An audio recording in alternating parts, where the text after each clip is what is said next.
Electrostatics में potential और potential energy के कॉन्सेप्ट को बहुत सारे स्टूडेंट्स रट तो लेते हैं पर इसका एक्चुअल फील कभी नहीं ले पाते हैं। So welcome to the new playlist जिसमें हम इलेक्ट्रोस्टैटिक पोटेंशियल और पोटेंशियल एनर्जी को बढ़िया तरीके से समझेंगे। और इस प्लेलिस्ट को देखने के बाद मैं गारंटी दे सकता हूं कि आप दूसरों से बेटर तरीके से पोटेंशियल और पोटेंशियल एनर्जी को समझ पाओगे और इसके सवालों को बढ़िया तरीके से हैंडल भी कर पाओगे। So electric potential and potential energy को और बढ़िया तरीके से समझने से पहले मैं आपसे रिक्वेस्ट करूंगा कि वर्क एनर्जी जो प्लेलिस्ट है उसमें पोटेंशियल एनर्जी वाला वीडियो डेफिनेटली से एक बार आप चेकआउट करना, उसकी लिंक मैं डिस्क्रिप्शन में भी दे दूंगा। तो वो वीडियो देखोगे उसके बाद इसको देखोगे तो पोटेंशियल एनर्जी ज्यादा बढ़िया तरीके से आपको समझ में आएगी। वहां हमने एक्चुअली क्या किया था, पोटेंशियल एनर्जी की जनरल डेफिनेशन बताई थी जो हर जगह एप्लीकेबल है। और इस पर्टिकुलर प्लेलिस्ट में हम इलेक्ट्रिक पोटेंशियल या इलेक्ट्रोस्टैटिक पोटेंशियल एनर्जी को समझेंगे, डिफाइन करेंगे और उसके सवालों को हैंडल करना सीखेंगे। तो सबसे पहले पोटेंशियल को समझने से पहले पोटेंशियल एनर्जी को समझना पड़ेगा, क्योंकि potential energy per unit charge ही पोटेंशियल एक्चुअली में होता है। तो इसलिए अपन स्टार्ट करने वाले हैं इलेक्ट्रोस्टैटिक पोटेंशियल एनर्जी के साथ। तो इलेक्ट्रोस्टैटिक पोटेंशियल एनर्जी को आप बिल्कुल एक स्प्रिंग की इलास्टिक पोटेंशियल एनर्जी की तरह समझ सकते हो। जैसे अगर सपोज मेरे पास दो चार्जेस है Q1 Q2, ठीक है। पहले ये दोनों बहुत दूर दूर रखे थे और मैंने इनको पकड़ के बहुत पास लेके आया, तो आपको ऐसा फील हो सकता है कि दोनों लाइक चार्जेस है तो वो रिपेल तो करेंगे ही करेंगे।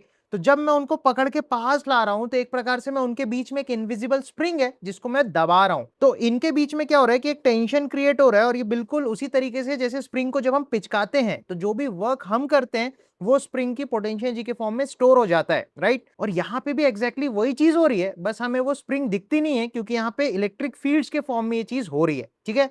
तो आप इसको बिल्कुल ऐसे समझो, इलेक्ट्रिक पोटेंशियल एनर्जी जो होती है वो बेसिकली हम दो चार्जेस को जब पास लेके आते हैं तो एक्चुअली में तो वो भागना चाहते हैं, लेकिन हम जब उनको पास लेके आ रहे हैं तो हम कुछ वर्क कर रहे हैं और वही वर्क सिस्टम की पोटेंशियल एनर्जी के फॉर्म में स्टोर हो जाती है। तभी जब हम मान लो एक चार्ज को मैंने फिक्स रखा है और Q2 को अगर मैंने यहां से छोड़ा तो ये फट से भाग जाएगा। ये बिल्कुल वैसी बात है कि अगर एक पेन को मैंने किसी हाइट पे रखा है और छोड़ूंगा तो वो अपने आप भाग रहा है। तो रीजन ग्रेविटी तो ठीक है पर वो फोर्स वाला एंगल है, लेकिन हम बोलते हैं कि इसके पास कुछ पोटेंशियल एनर्जी है जिसको लूज करके वो काइनेटिक में चेंज हो रहा है। तो ये पॉइंट अपन को समझना है कि एनर्जी एक फॉर्म से दूसरे फॉर्म में ही जा रही है, बस यहाँ पे जो पोटेंशियल एनर्जी है वो इलेक्ट्रिक वाली पोटेंशियल एनर्जी है। तो ये तो अपन ने थियोरेटिकली समझा कि इलेक्ट्रिक पोटेंशियल एनर्जी क्या है एग्जैक्टली, पर अब मुद्दा आता है कि कितना है एग्जैक्टली, क्वांटिटेटिव एनालिसिस अपन करते हैं, ठीक है। तो इसके लिए सपोज सबसे पहले मैंने बोला कि Q2 चार्ज जो है शुरू में कुछ R इनिशियल दूरी पे था Q1 से, Q1 अपना फिक्स्ड है। इसको यहां से पकड़ के हम कुछ दूर तक लेके गए, सपोज मैंने कुछ दूरी R फाइनल तक इसको पकड़ के लेके गया, ठीक है। तो R1 से R2 या R इनिशियल से R फाइनल ले जाने में जो भी वर्क करा होगा वही सिस्टम की पोटेंशियल एनर्जी के फॉर्म में स्टोर हो जाएगा, राइट। तो अपन ने अपने पोटेंशियल एनर्जी वाले वीडियो में ये चीज सीखी थी कि हमेशा change in potential energy define होती है and it is defined as negative of work done by internal conservative force और it is also equal to work done by the external agent. तो इस बात का अंडरस्टैंडिंग होना बहुत ज्यादा जरूरी है और इसी के लिए मैंने आपसे रिक्वेस्ट किया है कि एक बार आप पोटेंशियल एनर्जी वाले वीडियो को डेफिनेटली से देखना, ठीक है।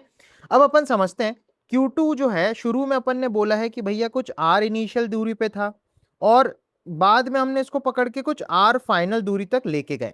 लेकिन अपन को ये समझना है जब आप Q2 को पकड़ के लेके जा रहे होगे तो Q1 से उसकी दूरी क्योंकि चेंज होती जाएगी तो इनके बीच में जो फोर्स है वो भी चेंज होता जाएगा, ठीक है। तो अगर मैं वर्क डन निकालना चाहता हूं तो यहाँ पे क्योंकि वेरिएबल फोर्स का वर्क डन है तो अपन को यहाँ पे इंटीग्रेशन से वर्क डन निकालना पड़ेगा, ठीक है। तो इसके लिए मैंने सपोज Q2 को एक बीच में इंटरमीडिएट स्टेज में इमेजिन किया है जब वो Q2 जो है वो Q1 से सपोज कुछ R डिस्टेंस पे है और इस R डिस्टेंस पे रहते हुए मैंने इसको सपोज छोटा सा dr डिस्प्लेस किया, ठीक है। और मैं निकालना चाह रहा हूं कि work done by electric force कितना, क्योंकि इनके बीच में जो इंटरनल कंजर्वेटिव फोर्स लग रही है वो इलेक्ट्रिक फोर्स है। इलेक्ट्रिक फोर्स एक कंजर्वेटिव नेचर की फोर्स होती है, इसीलिए उसका पोटेंशियल एनर्जी डिफाइन होता है। तो अब मुद्दा आता है, अगर मैं इलेक्ट्रिक फील्ड के बारे में सोचूं Q1 की, तो Q1 की इलेक्ट्रिक फील्ड Q2 को राइट साइड में पुश कर रही होगी और उसका डिस्प्लेसमेंट जो dx है वो भी राइट साइड में है। तो अपन बोल सकते हैं इलेक्ट्रिक फोर्स और डिस्प्लेसमेंट का जो डायरेक्शन है वो सेम है, दैट मीन्स उनके बीच का एंगल 0 डिग्री हो जाएगा। तो इस पे अगर मैं फोर्स को बना दूं तो यहाँ पे F इलेक्ट्रिक फोर्स लगेगी और F इलेक्ट्रिक फोर्स जब किसी R दूरी पे लगती है तो उसको अपन K Q1 Q2 by R square करके लिख सकते हैं, राइट। अब मैं इसका वर्क डन निकालना चाहता हूं तो छोटे से डिस्प्लेसमेंट का छोटा सा work done by electric force that is internal conservative force का हम वर्क डन निकाल रहे हैं, ठीक है। तो इसको आप लिखोगे force that is K Q1 Q2 by R square into dx, dx की जगह मैं इसको dr कर देता हूं, उससे फायदा होगा सब चीज r में ही चलती रहेगी। और हमको ये चीज समझनी है कि 12th क्लास में ज्यादातर जो फील्ड्स हैं वो रेडियल होती हैं, इसलिए x की जगह हम r लेना प्रेफर करा करेंगे, ठीक है। तो यहां पे मैं dr कर लेता हूं इंस्टेड ऑफ dx, और उनके बीच का एंगल अभी आपको पता है कि cos 0 डिग्री है, सही है। अब बेसिकली इसको अपन को इंटी इंटी करना है, तो इससे हमारा टोटल वर्क डन आ जाएगा। तो मैं बोलूंगा आर इनिशियल से आर फाइनल तक मैं इंटीग्रेट करूंगा तो 0 से W वर्क डन मिल जाएगा। और बाद में जब मुझे चेंज इन पोटेंशियल एनर्जी निकालनी होगी तो इस वर्क के आगे एक माइनस लगा दूंगा, तो चेंज इन पोटेंशियल एनर्जी हमें मिल जाएगी। तो लेफ्ट साइड में तो अपन लिख सकते हैं work done by electric force that is internal conservative force बराबर के Q1 Q2 को आप बाहर ले लो, r की पावर 2 नीचे से ऊपर आएगी तो r की पावर -2 एंड dr हो जाएगी। अब इसी में अपन को बस इंटीग्रेशन लगाना है r इनिशियल से r फाइनल तक, सही है। अब अपन को पता है r की पावर n या x की पावर n का इंटीग्रेशन क्या होता है, पावर 1 से बढ़ जाती है और पावर कूद के डिनोमिनेटर में आ जाती है। तो यहाँ पे -2 का -2 + 1 हो जाएगा और डिनोमिनेटर में भी -2 + 1 हो जाएगा। तो मैं बोल सकता हूँ ये बन जाएगा के Q1 Q2 r की power -1 upon -1 that is minus में 1/r हो जाएगा।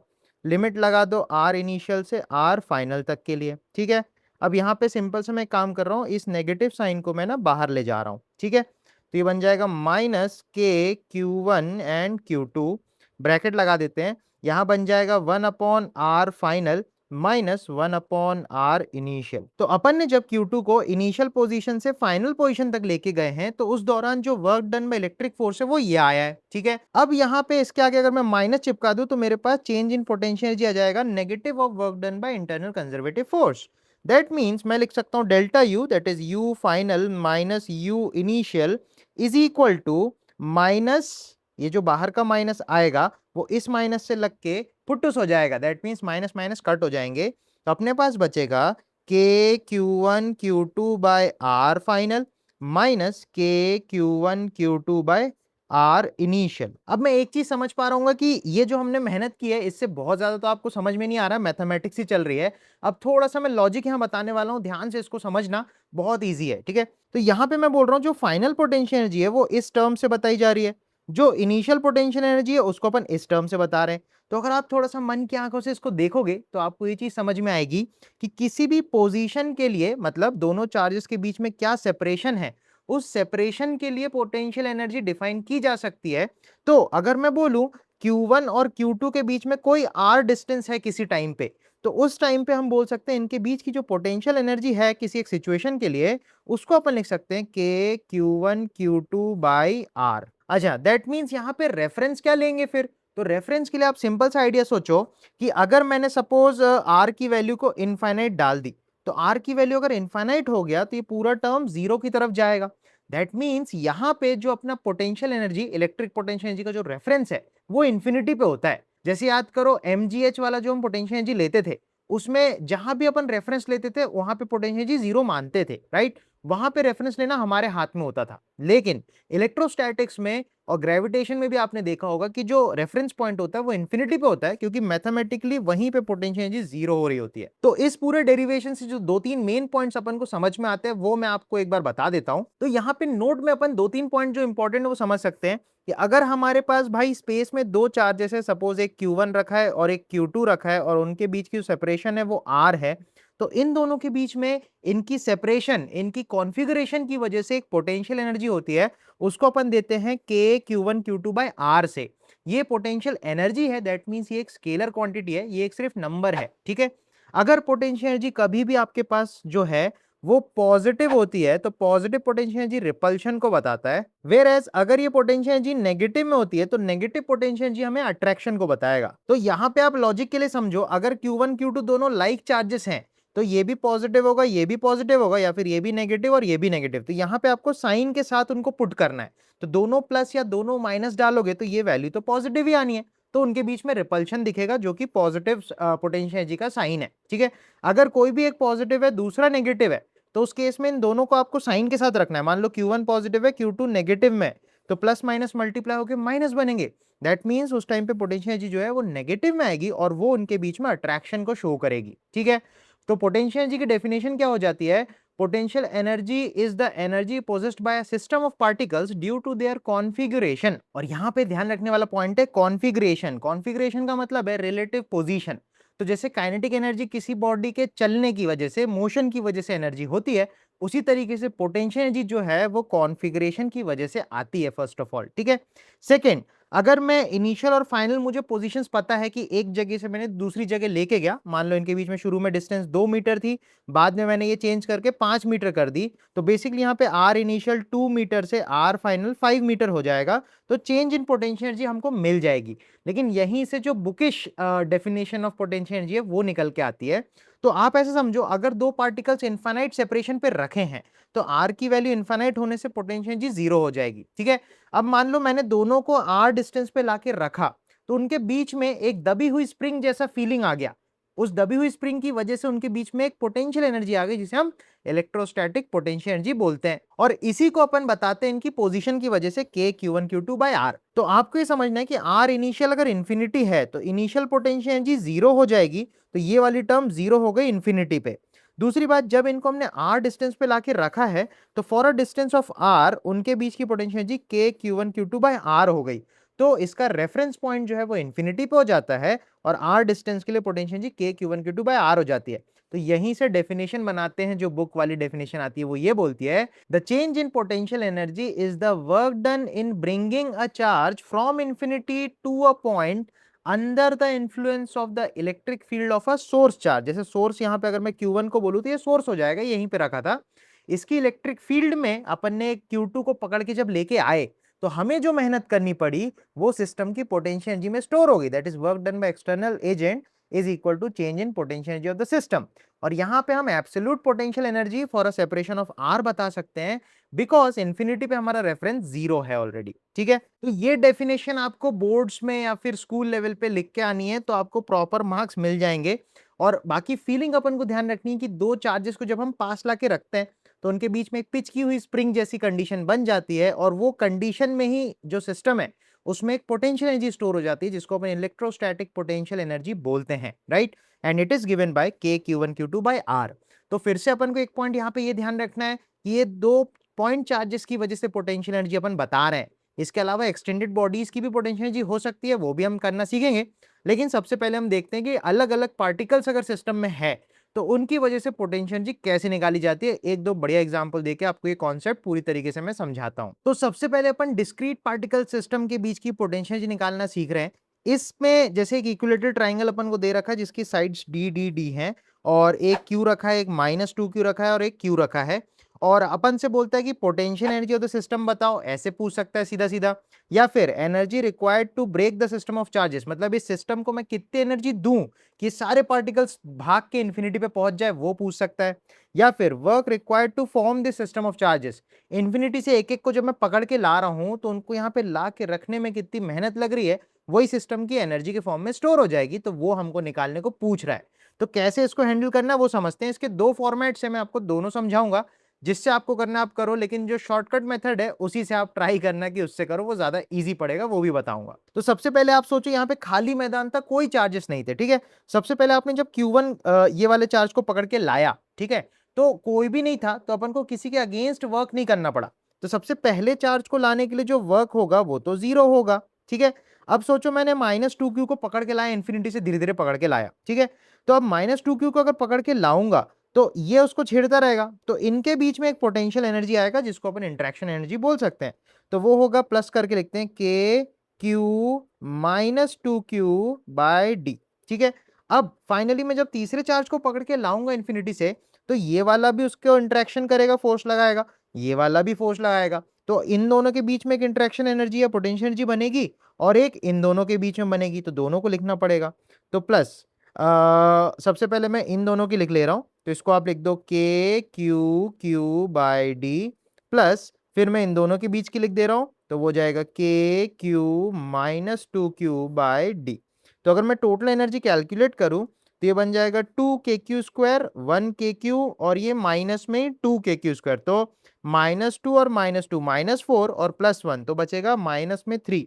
तो अपनी एनर्जी आएगी -3 kq²/d। तो यही इन तीनों पार्ट्स का आंसर हो सकता है, बस तरीका क्या है वो समझेंगे। देखो इस सिस्टम के पास जो पोटेंशियल एनर्जी है, इसको बनाने में जो एनर्जी लगी वो इतनी लगी है। अगर मैं इतनी ही प्लस में सिस्टम को एनर्जी दे दूं तो ये फट के सारे चार्जेस इंफिनिटी पे पहुंच जाएंगे, राइट। तो जो सेकंड वाला पॉइंट है, कितनी एनर्जी दूं कि सिस्टम ऑफ चार्जेस टूट जाए, फट जाए, तो इसी का पॉजिटिव टाइम्स आपको करना पड़ेगा क्योंकि उसमें आपको एनर्जी देनी पड़ रही है, ठीक है। पोटेंशियल जो सिस्टम यही हो जाएगी, माइनस साइन दिखा रहा है यहाँ पे अट्रैक्टिव फोर्स है और वो होनी भी चाहिए। ये क्यू इससे अट्रैक्ट होगा, ये क्यू इससे अट्रैक्ट होगा, राइट। यहाँ पे नेट अट्रैक्टिव फोर्सेस डोमिनेटिंग है वो बता रहा है, ठीक है। अच्छा, इसी को अपन दूसरे तरीके से भी समझ सकते हैं। जब आपको एनर्जी लिखनी है तो आप बेसिकली इंटरेक्शन लिख रहे हो, तो हर बार अपन को जोड़े में आंसर करना है। मतलब जो पोटेंशियल एनर्जी है वो तो जोड़ों के लिए डिफाइंड है, के Q1 Q2 बाय आर। तो अपन समझते हैं एक जोड़ी ये बनेगी, एक जोड़ी ये बनेगी और एक जोड़ी ये बन जाएगी, तो तीन जोड़ियां बनेंगी। तो अगर मैं पेयर वाले मेथड से लिखता हूं तो मैं लिख सकता हूं पेयर बन जाएगी, सपोज को एक नंबर, इसको दो नंबर और इसको तीन नंबर। तो एक दो के बीच की जोड़ी प्लस दो तीन की जोड़ी प्लस एक और तीन की जोड़ी बनाएंगे। तो एक दो के बीच में हो जाएगा माइनस KQ2Q/d।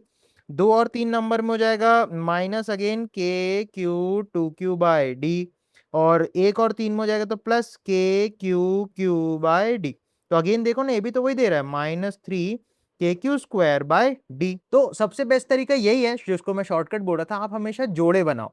एक और बहुत धांसू सवाल मैं कराता हूं जिससे आपको ये डिस्क्रीट पार्टिकल वाला सिस्टम का अंडरस्टैंडिंग बेटर हो जाएगा। तो मैथ्स को सिंपल रखने के लिए मैंने सारे चार्जेस एक जैसे माने हैं यहाँ पे, और चारों स्क्वायर के कॉर्नर्स पे रखे हैं, जिस स्क्वायर की जो साइड है वो डी है। तो अगेन हमसे सिस्टम ऑफ पार्टिकल्स का टोटल एनर्जी पूछ रहा है सिस्टम का। तो अगेन आप क्या करो, सिंपली आइडिया क्या है, जोड़े बना लो। तो नंबरिंग कर दो 1 2 3 एंड 4। देखो जोड़े कैसे बनेंगे, 1 2 2 3 3 4 4 1, ये हो गए चार जोड़े। और डायगोनल वाले भी तो जोड़ने हैं, तो एक बनेगा 1 3 और एक बनेगा ये वाला 2 4, सही है। तो ऐसे अपन को जोड़े बनाने हैं। अच्छा, एक और चीज अपन ने मैथ्स में सीखी है परम्यूटेशन एंड कॉम्बिनेशन में, NC2। अगर आपको ध्यान हो, NC2 will give you the number of pairs जो आप n चीजों में से बना सकते हो। n नंबर ऑफ चीजें हैं, उसमें से कितनी तरीके हैं जिससे अपन दो दो चीजें उठा सकते हैं, नंबर ऑफ पेयर्स अपन उठा सकते हैं, वो तरीका NC2 कहलाता है। तो वो बेसिकली n(n-1/2) हो जाता है। तो इस फॉर्मूले को आप याद रखना। तो इस फॉर्मूले से आपको हेल्प ये होगी कि कितने टर्म्स बनने वो आपको समझ में आएगा, ठीक है। तो सबसे पहले इस क्वेश्चन के लिए जैसे मैंने 6 जोड़े ऑलरेडी बनाए, तो अगर 4 चार्जेस हैं तो आपको रखना है n की वैल्यू को 4, 4 × 3/2 हो जाएगा। तो 4 × 12/2 6 हो जाएगा। तो देखो ना, 1 2 3 4 5 6, 6 जोड़े तो अपने पास बन ही रहे हैं, तो अपन एकदम सही बनाए हैं, ठीक है। अब इनको जोड़ते हैं अपन। तो सबसे पहले अगर देखो 1 2 2 3 3 4 और 4 1, ये सारे एक ही लाइन में ऐसे करके बैठे हैं, मतलब इनके बीच की दूरी भी d है और चार्जेस भी q और q है। तो किसी भी दो की लिखेंगे तो KQ²/d बनेगा, और ऐसे चार है तो आप सीधा सीधा इंटू 4 कर लो। तो इन चारों का गेम तो एक बार में ही हो गया। अब अपन को देखना है 1 और 3 के बीच में, तो इनके बीच की जो दूरी होगी वो क्या होगी, देखो d, तो ये कितना होगा, ये हो जाएगा d√2। तो अपन लिखेंगे प्लस करके KQ²/d√2। और ऐसे अपने पास दो हैं, एक तो ये दोनों है और एक ये दोनों है, तो यहाँ पे इंटू 2 भी करना चाहिए। तो टोटल पोटेंशियल जगह मैं लिखूं सिस्टम की, तो वो हो जाएगी KQ²/d, कॉमन निकाल लो, अंदर बचेगा 4 प्लस 2/√2। तो ऐसे करके बहुत आसान तरीके से आप potential energy of discrete particle system निकाल सकते हो। इसके और सवाल प्लेलिस्ट में हैं जिसको आप देखोगे तो अंडरस्टैंडिंग आपकी और बेटर होगी, ठीक है। सो इस वीडियो में इतना ही रखते हैं। आई होप आपकी अंडरस्टैंडिंग प्रॉपर बनी होगी इलेक्ट्रोस्टैटिक पोटेंशियल एनर्जी को लेके, और इसके और भी मैं सवाल आपको दिखाऊंगा, तो स्टे ट्यून फॉर देम। और चैनल को सब्सक्राइब नहीं किया तो डेफिनेटली से चैनल को सब्सक्राइब करना है दोस्त। So take care, bye bye.